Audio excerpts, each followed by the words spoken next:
हम लोग शुरू करेंगे 2018 के क्वेश्चन पेपर से।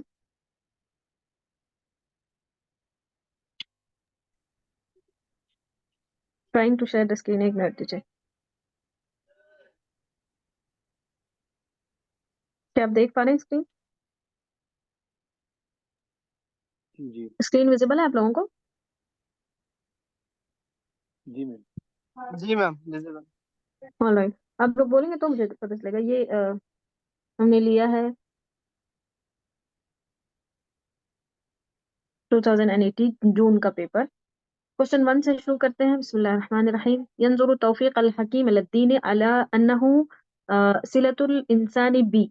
तौफीक हकीम का नजरिया ये है, वो दीन की तरफ देखते हैं कि दीन जो है वो इंसान का जुड़ना है किस चीज से, इंसान से, खालिक से, मादा से या मरआ से। तो आपको आंसर बताना है। पहले तो मैं ऑप्शन आपसे पूछती हूँ, बताइए। हम खालिक से। बे खालिक, एग्जैक्टली। तो इससे हमको समझ, हम पीवाई क्यू इजीली कहते हैं कि हमें मनहज या तरीका या अंदाज समझना है कि वो किस तरह के सवालात पुट ऑन करते हैं। तो अब किसी का भी कोई स्पेसिफिक नजरिया, तो वो हमें जानना बहुत जरूरी हो जाता है। अब जब भी हम क्वेश्चन सॉल्व करते हैं, हमारा पॉइंट है तौफीक अल हकीम। इसमें हमने देखा, मुझे इसको बारीक करने दीजिए। इनकी हमें date of birth and death याद होनी चाहिए, जो कि है 18। बताइए, ट्राई। चलिए मैं बताती हूँ। 1898 एंड इनकी ये जो तारीख वफात है, डेट ऑफ डेथ, वो है 87। मैं ये दोनों चीज पे बहुत फोकस करती हूँ, ये ऑटोमेटिक इंसान को याद होता है। मेरा अपना तरीका जो मैं बता रही हूँ आपको। इसी तरह से आप तौफीक अल हकीम के बारे में याद रखिए कि उनको मसरहिया में उनका बहुत ज्यादा नाम है, और उनको रायत समझा जाता है किसी चीज का। आप में से कौन बता सकता है? अल मसरह अज जहनी। मैं अलिफ लाम छोड़ रही हूँ। मसरह अज़हनी के ये रायत समझे जाते हैं। तो ये इनकी खासियत है। कभी भी मसरह अज़हनी, हमारे पास जितनी भी शख्सियात हैं जिनको हम पढ़ेंगे, उनमें से ये वर्ड किसी और के साथ नहीं आएगा। तो ऑटोमेटिक ये लफ्ज आते ही आपके माइंड में क्लिक जरूर होना चाहिए, Tawfiq al Hakim. Getting the point? सिकंदरिया में पैदा यस हुए मैम। थे, और सिकंदरिया में इनकी पैदाइश और काहिरा में इनकी वफात है। तो मैं जब भी नाम याद करती हूँ, मैं आपको कुछ तरीके बताती जा रही हूँ जो जिसने मेरे लिए तैयारी को आसान किया था। मैं तौफीक अल हकीम, उनके वालिद का नाम करती हूँ तो करती हूँ, और उसके साथ मैं उनकी दोनों शहर याद करती हूँ, जिस शहर में उनकी वफात थी और जिस शहर में उनकी का इंतकाल हुआ। इस तरह से मुझे दो मुल्क उनसे कनेक्टेड, दो मुल्क याद रहते हैं और दो शहर। जैसे कि मैं याद करती हूँ तौफीक अल हकीम इस्कंदरी काहिरा, तो काहिरा की तरफ निस्बत किया करा तो काहिरी। तो मुझे याद होता है कि सिकंदरिया मैंने इसलिए ऐड किया है उनके नाम के साथ कि वो सिकंदरिया में पैदा हुए थे, और काहिरी मैंने इसलिए किया कि वो काहिरा में उनका इंतकाल हुआ था। यूं। दूसरा क्वेश्चन है हमारा, ये क्लियर है? इसमें कोई डाउट है आप लोगों को? मैम, वो सिलतुल इंसान भी खालिक जो है ये तो पता है, लेकिन मैम ये कहाँ से लिया गया है? ये शायद उनके कुछ और उनकी शख्सियत को आप जब भी पढ़ेंगे डीपली, तो उनसे रिलेटेड, जैसे कि उनका नजरिया क्या था, उनका फिक्र क्या था, उनकी सोच किस डायरेक्शन पे थी, उन्होंने कुछ नई चीज इजाद की, तो कहीं पे भी अगर आप डीप स्टडी करेंगे, कोई अच्छी किताब महालुतुल कुतुब से स्टार्ट करेंगे, तो आपको ये सब चीजें मिल सकती हैं। और अब तो जो नोट्स तैयार हो रहे हैं, जो नए फॉर्मेट पर तैयार करने वाले लोग हैं, वो लोग भी इन सब चीजों का बहुत ख्याल करते हैं। तो हम उनकी शख्सियत को किसी भी अच्छी किताब से पढ़ेंगे, आपको ये सब पॉइंट्स मिलेंगे, क्योंकि ये इनसे जुड़े हुए बहुत अहम नुकात हैं। ठीक है। जी मैम, ठीक मुझे बोलने की आदत जरा तेज है, तो कभी आपको दिक्कत आए तो बीच में टोक दीजिएगा मुझे। I am trying to control, लेकिन अगर आपको मसला हो तो मुझे जरूर बताइएगा। ठीक है। तो पीवाईक्यूज मैं इसलिए थोड़ी सी ज्यादा डिटेल अभी दे रही हूँ आपको, बहुत ज्यादा भी नहीं जा रही हूँ डीप, के जब भी हमारे पास कोई एक सवाल आ जाए सामने, तो उससे जुड़े हुए बहुत जो मोटी मोटी सी चीजें होती हैं, या जो बहुत कॉमन सी चीजें होती हैं, जनरल सी बहुत चीजें, वो आपको क्लिक कर जाना चाहिए। आपकी हमारी तैयारी ऐसी होनी चाहिए। तो तौफीक अल हकीम इस्कंदरी काहिरी, पहला पॉइंट, मतलब दो चीजें याद है, दो शहर और दो मुल्क भी जुड़ गया। इस्कंदरिया मतलब कि मिस्र में ही पैदा हुए, और काहिरी मतलब मिस्र में ही वफात हुई। एक आपको ये पॉइंट याद हुआ, एक दो खास शहर याद हो गए जहाँ वो पैदा हुए और वफात हुई। कभी भी सवाल आएगा आप गलती नहीं कर पाएंगे इंशाल्लाह। दूसरा, date of birth, date of death, जो कि बहुत इंपॉर्टेंट है, कई दफा सवाल आते हैं 1898। एंड मैंने बताया कि मैं लास्ट वाले ये पार्ट पे बहुत फोकस्ड होती हूँ जब मैं तैयारी करती हूँ। मैं ये वाला छोड़ देती हूँ, मुझे इसमें डाउट नहीं ज्यादा रहता, क्योंकि पढ़ते पढ़ते उतना तो समझ आने लग जाता है कि वो किस एरा में थे या किस ईयर में थे। ये वाले शिक में बहुत कंफ्यूजन मुझे रहती है पर्सनली, तो मैं इस पे बहुत फोकस्ड रहती हूँ। 98 87 में इतना ही याद करती हूँ, मुझे पता होता उधर मैं गलती नहीं करूंगी। और ये कि मसरह ज़ेनी है इनका, ये कि ये रायद या रायद मसरह ज़ेनी समझे जाते हैं। और एक इनकी किताब जो बहुत ज्यादा फेमस हुई मसरहिया में, वो है अहलुल कहफ। ये लफ्ज आते ही ये सब तौफीक हकीम आना चाहिए, या तौफीक हकीम वर्ड सामने आते ही हम हमारे जहन में ये सब बहुत जनरल और कॉमन चीजें हैं, वो याद होनी चाहिए हमें। और अहलुल कहफ जो है, अभी मुझे याद आया तो बताती चलूं, 1933 में वो किताब इनकी पब्लिश हुई थी। मेरी राइटिंग अच्छी नहीं है, उस पर ध्यान नहीं दीजिएगा आप लोग, कॉन्सेप्ट पे दीजिएगा, बल्कि अच्छी तो क्या बहुत ही बुरी। अच्छा, नंबर 2 पे चले। जी जी। ठीक है, हमारा सवाल नंबर 2 है,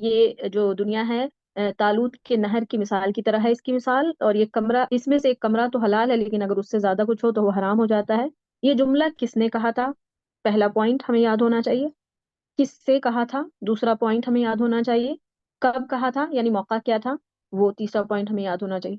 सवाल हमारे पास ये कालहू, यानी इसके कायल बताइए। वो सिंपल है, याद होगा आप में से कई लोगों को, गुलाम अली आजाद अल बलगरामी जवाब है इसका।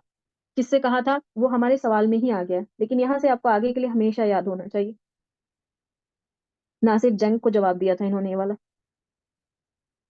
तीसरा पॉइंट कब कहा था वो भी अब इस वक्त तो हमारे सवाल में ही मौजूद है। इन दमा तकद्दम लहू मनसबुल अमारा।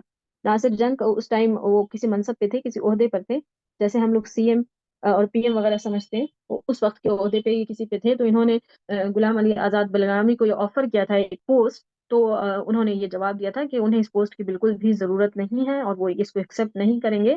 उन्होंने रद्द किया था इस ऑफर को ये जुमला बोलते हुए, हाजिर दुनिया मिसला, यानी इसमें से एक मुनासिब मकदार तो जायज है जितनी जरूरत है, अगर जरूरत से ज्यादा आप ले लो तो वो हराम हो जाता है, इसलिए उनको ये नहीं चाहिए। अच्छा, इस सवाल से हमें ये समझ आया कि इस तरह के जुमले जो बहुत ही तारीख में एक सुनहरी में यानी क्या कहते हैं उसको, सुनहरी हरूफ में लिखे जाने के काबिल थे जो जुमले, और जो रिकॉर्ड में आ गए हैं तारीख में, वो जुमले से सवाल बहुत उठते हैं। कब कहा, किसने कहा, किससे कहा।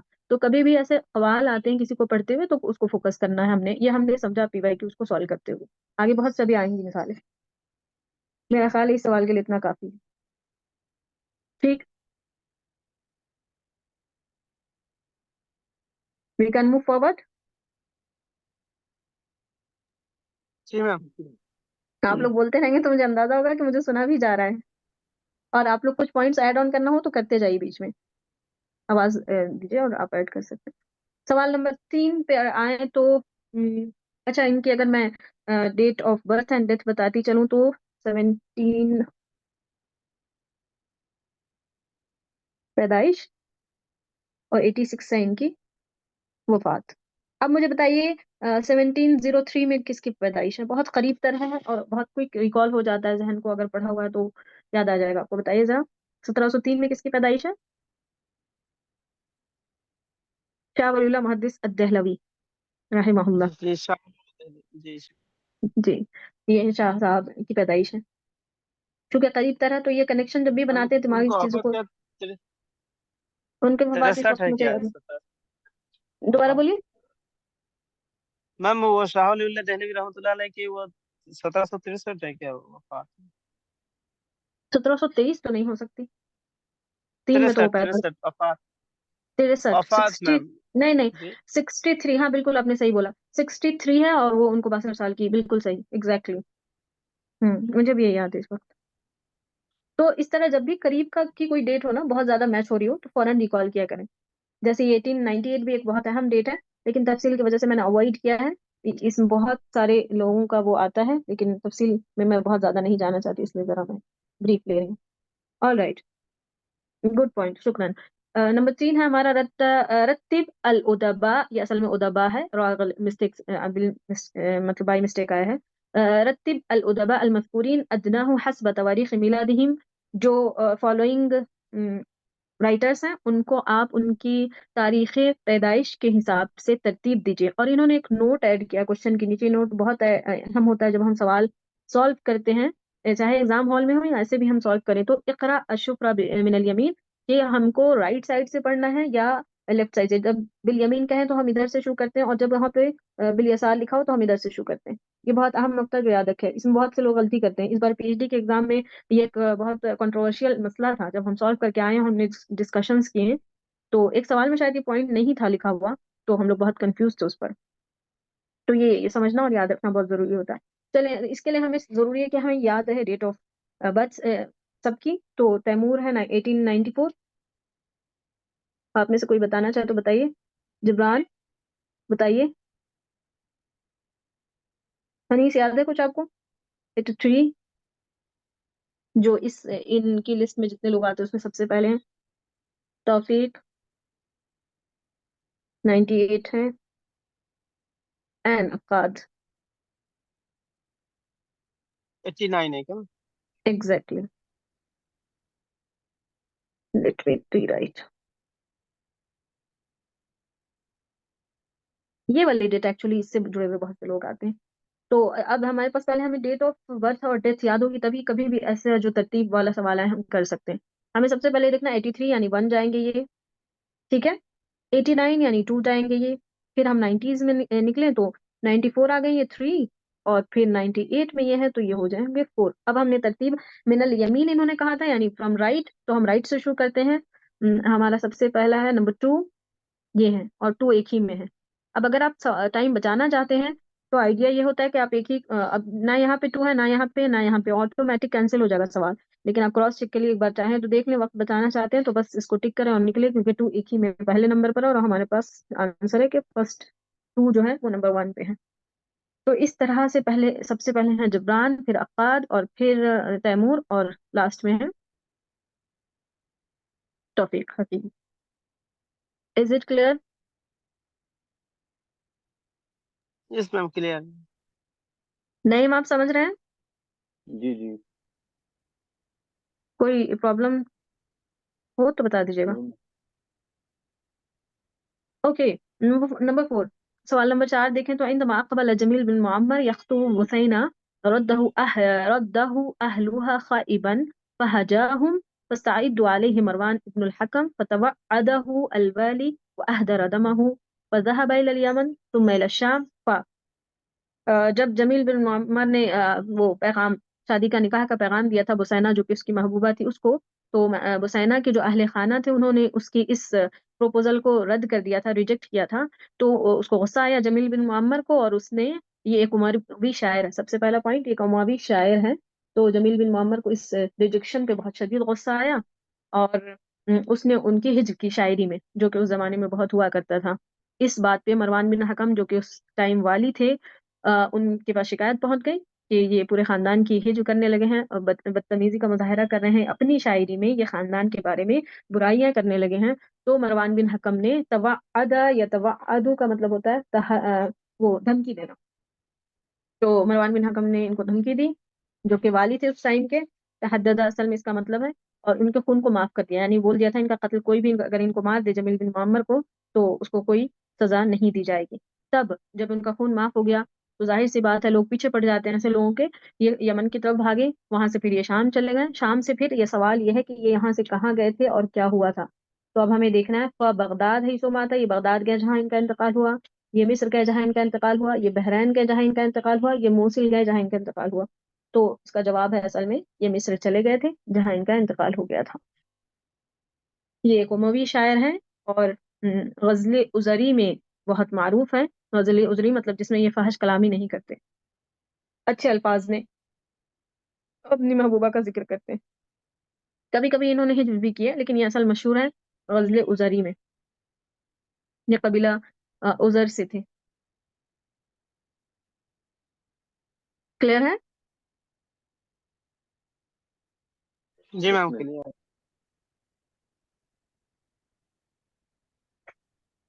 ओके।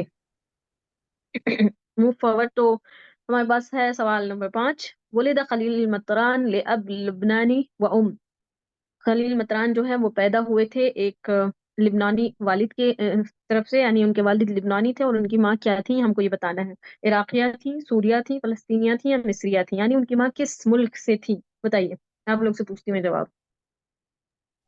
फिलिस्तीनिया है क्या? क्या कहा आपने, दोबारा बोलिए। फिलिस्तीनिया। एग्जैक्टली, वेरी गुड, माशाल्लाह। तो अब यहाँ से हमको क्या पता चला, इनका कनेक्शन लिबनान से था, यानी ये लिबनानी थे। और असल में जिस शहर में, मैं जैसे कि बता रही थी आपको तरीका, कि मैं याद करती हूँ, खलील मतरान बाला बक्की व काहिरी, क्योंकि ये बाला बक्का में पैदा हुए थे और काहिरा में वफात पा गए थे। तो मुझे दो इनसे जुड़े हुए दो फैक्ट एक साथ याद हो गए इनके नाम के साथ साथ। खलील मतरान बाला बक्की काहिरी, उसके बाद इनके अब्बू जो थे लिबनानी थे, और इनकी माँ फलस्तीन से थी।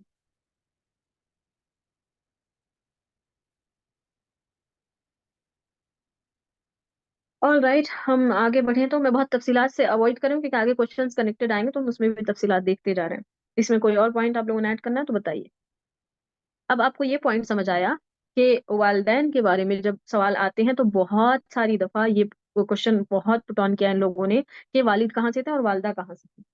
और एक वो वाला जो अभी हमने जमील बिन मामर को देखा कि पैदा कहाँ हुआ इंसान और वफात कहाँ, जैसे कि हमने खलील मतरान के को देखा कि लिबनान में पैदा हुए थे और काहिरा में, यानी मिस्र में इनकी वफात हुई थी। तो इस तरह के सवाल भी उठते हैं। तो अब हम जब भी अपनी तैयारी करते हैं या हम थ्योरी पढ़ रहे हों, तो हमें इन सब पॉइंट्स को बहुत ज्यादा फोकस्ड रहना है इन सब पॉइंट पे। All right. नंबर 6, हदद अज़्ज़ौजिल खतअ फिल मज़कूर अदनाहु। ये जो ग्रुप है, ये पेयर्स है, इसमें से जो गलत है वो आपको बताना है, बताइए। अलकशाफ, जमखशरी इसके मौलिफ है, यानी मुफस्सिर, ये सब तफासिर के नाम है। असल बता दूं तो ये 2018 तक ये वाला सिलेबस था, तफासिर से मुताल्लिक सवालात आते रहे हैं। उसके बाद जो हमारा जो सिलेबस है उसमें से तफसीर का शेक दिया गया पूरी तरह से, और हदीस का भी हटा दिया गया। तो जो पुराने पेपर से जब हम खोलते हैं तो उसमें हमें इस तरह के कुछ सवालात मिलते हैं, वरना अब तफसीर और हदीस से मुताल्लिक सवालात नहीं, क्योंकि ये अब हमारे सिलेबस का हिस्सा ही नहीं है। तब तक ये था सिलेबस का हिस्सा, तो इसलिए हमें सवालात मिल जाया करते हैं। मैं इसलिए इस पर ज्यादा फोकस नहीं हूँ, लेकिन सवाल आ गया तो देख लेते हैं। कशाफ जमख्शरी ने लिखा था, ये सही है। मफातिहुल गैब के मुफस्सिर राजी हैं, और फी ज़िलालिल कुरान के सैयद कुतुब है, ये वाला गलत है। निजामिल कुरान आप लोग बताएंगे किसका है। हमीदुद्दीन अल फराही का। एक्सीलेंट, माशाल्लाह, बहुत अच्छी। ये जो है फराही हमारे एक हिंदी मुफस्सिर हैं, ये उनकी किताब है, जो निजामुल कुरान नजरिया की फाउंडर भी हैं, रायद भी हैं। ओके, और कुछ ऐड करना है आपने। तो ये पेयर्स है, ये जो पीवाई क्यू हम कर रहे हैं। अब आप सवालात की नौइयत देखिए। डेट ऑफ बर्थ, तरतीब, डेट ऑफ डेथ, माँ और वालिद का कनेक्शन कहाँ से था, मुख्तलिफ जगहों से, इंसान कहाँ पैदा होके कहाँ मरा। अब जब आप थ्योरी पढ़ें तो इन सारे एस्पेक्ट्स को बहुत फोकस्ड रहना है आपने, और नोट डाउन करते हुए याद करते रहना है। ओके, नंबर 7 पे हम देखें तो लैसा मिनश शुरा अल मुहाजिरीन इला अमरीका शिमालिया। महाजिर पे हमारा पूरा एक चैप्टर, वो यूनिट है नंबर 3 वाला, वो खास तौर से शिमालिया पे है।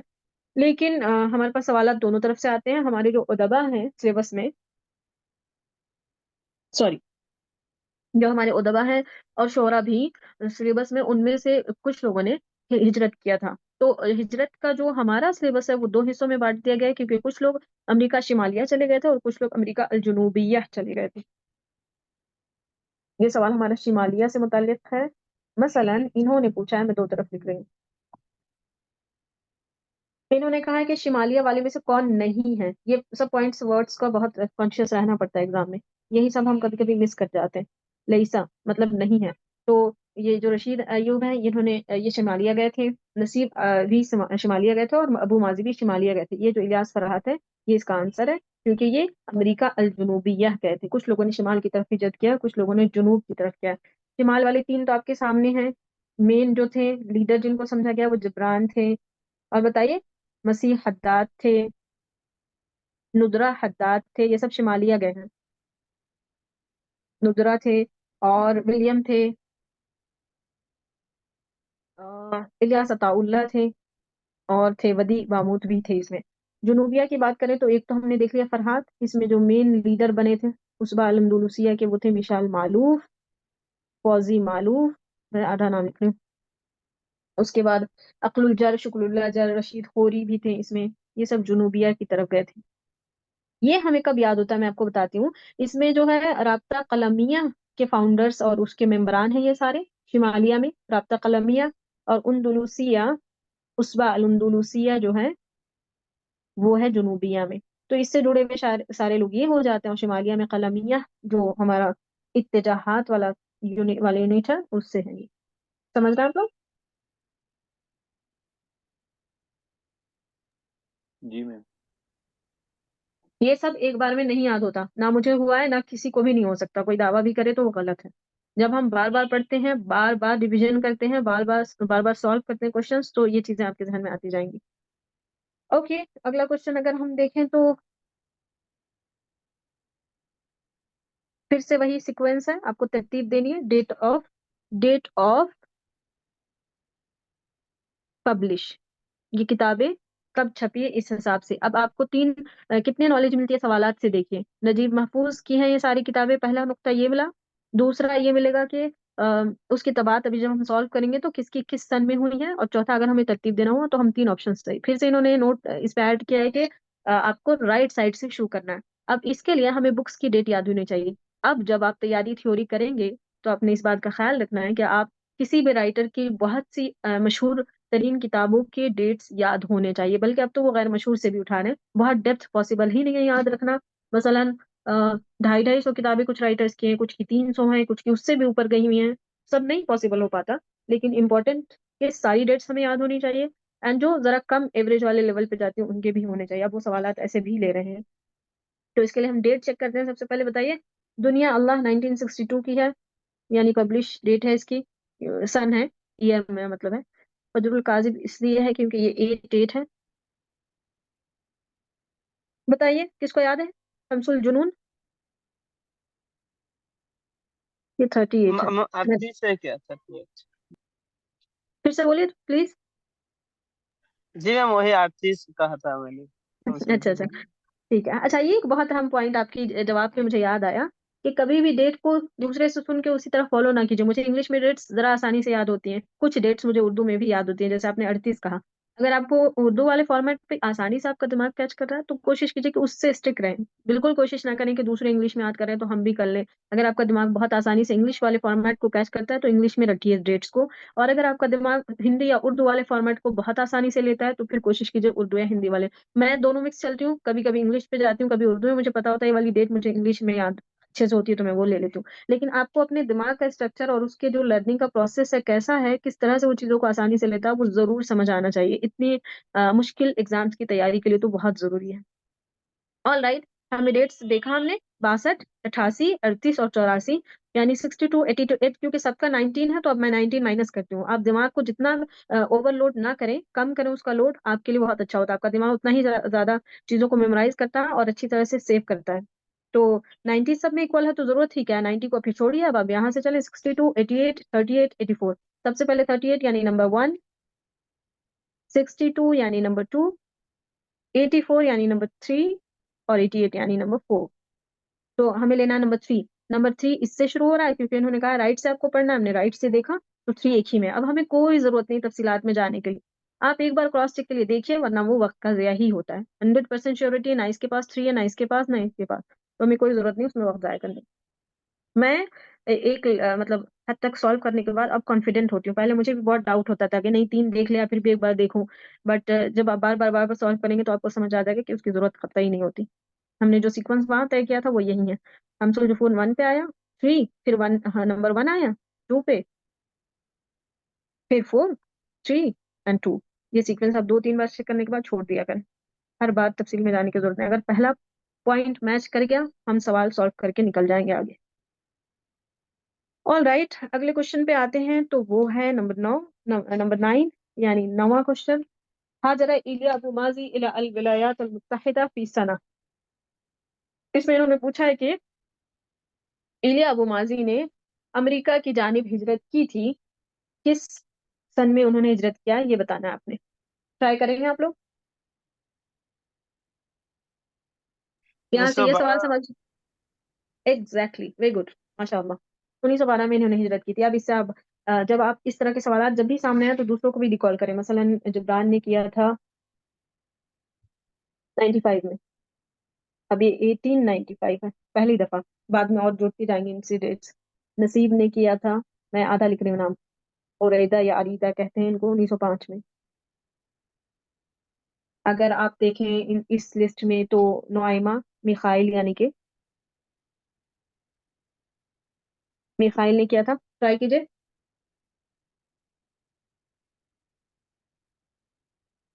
मिशाल मालूफ ने किया था, पहली दफा ये चले गए थे 1910 में, ये चले गए थे ये भी 1912 में। लेकिन अब इनकी जगह भी याद रखनी, कौन गए कहाँ थे, जरूरी नहीं सब एक ही जगह गए थे, कोई ब्राजील गया था, कोई ब्रुकलिन गए थे, कोई कहीं गए थे, तो ये भी हमें याद रखना होता है तैयारी के दौरान, इनका इसका भी ख्याल रखना। तो अब डेट ऑफ हिजरत सबको हमने याद रखना है तैयारी के दौरान। नंबर 10 है हमारा दीवान अबुल कासिम अशाबी अगानी अल हयात। इसमें से हमें कितने पॉइंट्स मिले कि अबुल कासिम अशाबी का कोई दीवान भी है, उस मशहूर तरीन दीवान का नाम अगानी अल हयात है। और अब हमने बताना है कि वो पहली दफा कब पब्लिश हुआ था वो दीवान। तो बताइए डेट क्या है। मैम 1955 है क्या? और अहमद जकी अबू शादी ने किया था। एग्जैक्टली और एक इनके भाई थे, अमीन नाम था। पहले तो ये देख लीजिए, ये तूनीसी हैं, शाबी जो है तूनीसी हैं, यानी तूनिस के हैं। अब तूनिस में इनका शाबिया, इनका जो करिया था उसका नाम था। जो इनका डिस्ट्रिक्ट वगैरह था, यानी जिस इलाके के अंदर आता था, वो तूजर है, तूजर या तोजर बोलते हैं उसको। और जो वो मुल्क था वो तूनिस था। ठीक है, ये एक साथ ही याद होना चाहिए हमें। यानी अबुल कासिम अशाबी की वजह से इनको शाबिया कहा, मतलब इनका गांव था। तूजर इलाके में वो गांव वाक़ था, और टूनिस में था। 3 पॉइंट। दूसरा, डेट ऑफ बर्थ और इनकी बहुत आसान है और करीब तरीन भी है, तो वो है 1909 से 1934, बहुत कम उम्र की, इनको बहुत उम्र मुख्तसर सी मिली थी। 1909 से 1934 है। और इनका मशहूर तरीन दीवान अगानी हयात है। अगानी से बहुत सारे सिमिलर बुक्स है जो आपने याद करना है।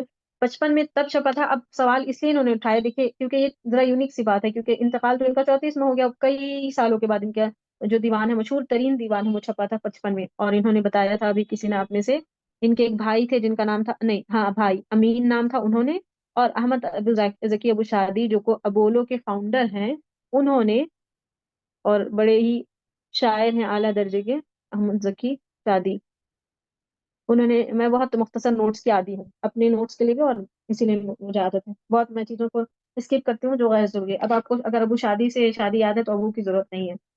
All right. तो इन दोनों ने मिलकर 55 में इनके का ये दीवान छपवाया था। वांट टू ऐड समथिंग, कुछ और ऐड करना? अच्छा, अगला सवाल देखिए 11, लैसा मिन मुअल्लफात अब्दुल कादिर अल माज़नी। पहले तो माज़नी के साथ आपको दो और नाम 100% याद आने चाहिए, बताइए वो कौन से नाम है।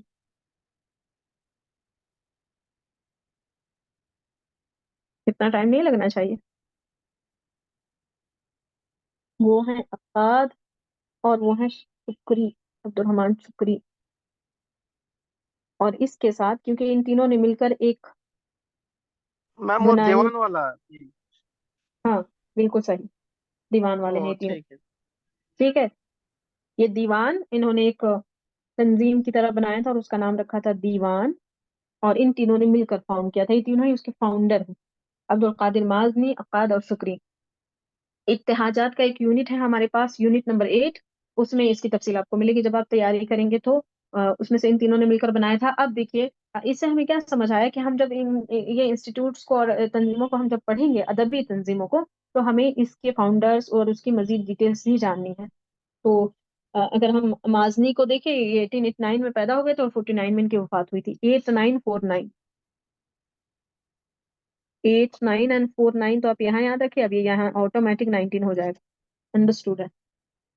और इनके यहाँ मशहूर तरीन मौलफ़ात देखनी है क्योंकि उससे सवाल इन्होंने पिक किया है, तो यहाँ से हम ये समझे इनकी ही है ये शेर, हाफिज इब्राहिम, इनकी इब्राहिम कातिब इन्होंने लिखा है, और फैसादुल हशीम भी इन्होंने लिखा है।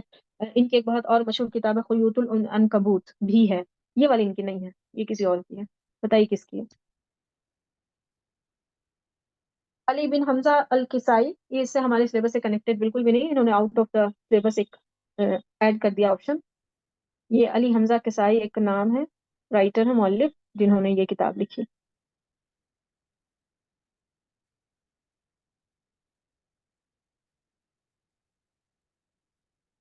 तो ये तीनों इनकी शेर हाफिज इब्राहिम बहुत मशहूर है, क्योंकि इन्होंने इसी पे इसी किताब के जरिए से, ये नक्द में है, और इसी किताब के जरिए से इन्होंने हाफिज इब्राहिम जो कि एक मशहूर शायर है, हमारे सिलेबस में भी मौजूद है, उन पर तनकीद किया है। इब्राहिम अल कातिब, और इसी तरह इनकी किताब है इब्राहिम अस्सानी के नाम से, ये दोनों इनकी अ, रिवाया है। इब्राहिम अल कातिब ये तो नक्द में है, किताब है, मकाला है।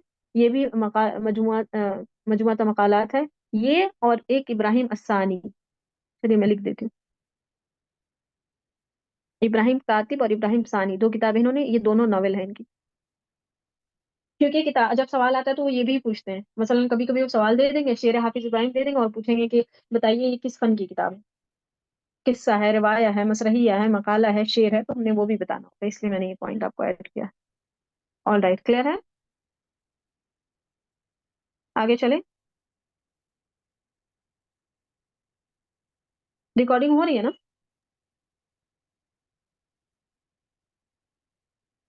आप लोग हैं साथ में या नहीं? जी जी जी। जी ऑल हम राइट, साथ में हैं। रिकॉर्डिंग देखिएगा, उस पर शो कर रहा होगा आपको।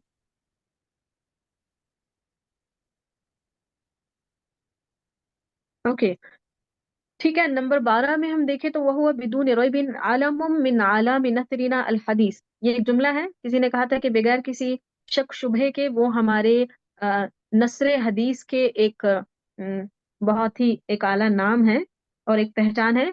पहले तो ये एक बहुत अहम तरीन जुमला, अभी मैंने पीछे बताया कि इस तरह के जुमले बहुत दफा ये लेते हैं, सेलेक्ट करते हैं सवालात में, फिर पूछते हैं कि कभी पूछते हैं किसने कहा, कभी पूछते हैं किसके बारे में कहा, और कभी पूछते हैं किस मौके पे कहा। तो पीछे भी अभी हमने देखा था गुलाम अली आजाद अल बलगरामी वाला, ये कहा था शौकी दैत ने। किसके बारे में कहा था, सवाल में भी पूछा गया, बताइए। अब्बास क्योंकि ये महमूद सारे अल्लाह खान। आलामी, एग्जैक्टली अब्बास महमूद अल्लाह के बारे में ये जुमला शौकी दैत ने कहा था। ये अकवाल बहुत पूछते हैं, तो हमें तैयारी के दौरान कोशिश करनी चाहिए कि एक अलग से नोट बना लीजिए, एक पेज स्पेसिफाई करिए, छोटी सी डायरी रखें, और उसमें इस तरह के अकवाल नोट करते जाएं, जिसको हम उर्दू में अच्छी तरह, जुमले जो किसी की तारीफ में, अ, किसी को के एजाज में कुछ बोला गया है, तो वो नोट करना चाहिए था। हाँ हुसैन के, मैंने अपनी तैयारी के दौरान महसूस किया, बहुत ज्यादा जुमले जो उन्होंने लोगों के बारे में बोले, बहुत ही अच्छे जुमले उन्होंने बोले, जो रिकॉर्ड बन गया हिस्ट्री में, और उस पर सवाल भी बहुत पुट ऑन किए जाते हैं। ऑल राइट, नंबर 13, क़ील फ़ीही, उनके बारे में कहा गया, इन्नहु लम यनहद मिनल हिंद अहदुम मिस्लहु फिल हिकमति वल मआनी वल बयान। वो एक ऐसे इंसान हैं जिनके उनके जैसा कोई भी हिंदुस्तान में नहीं हुआ, हिकमत, मानी और बयान में। तो ये कौन है, हिकमत, मानी और बयान में, इन तीनों में से, इन चारों में से मशहूर तरीन शख्सियत है मुल्ला महमूद अल जौनपुरी। अब ये हमारे सिलेबस में नहीं रहे, तब ये हमारे सिलेबस में हुआ करते थे, तो इनके बारे में सवाल बहुत आते थे, क्योंकि अब नहीं रहे, मैंने इस सवाल को ज्यादा फोकस किया नहीं। और इसी तरह ये जो चारों और तीन मजीद जो शख्सियतें हैं दूसरी, इनके बारे में ये भी अब हमारे सिलेबस का हिस्सा नहीं है। पुरानी नौयत का सवाल था, तो मैंने इसको जरा लाइट ही रखा लिया है। We can move forward. मुझे एक मिनट दीजिए प्लीज।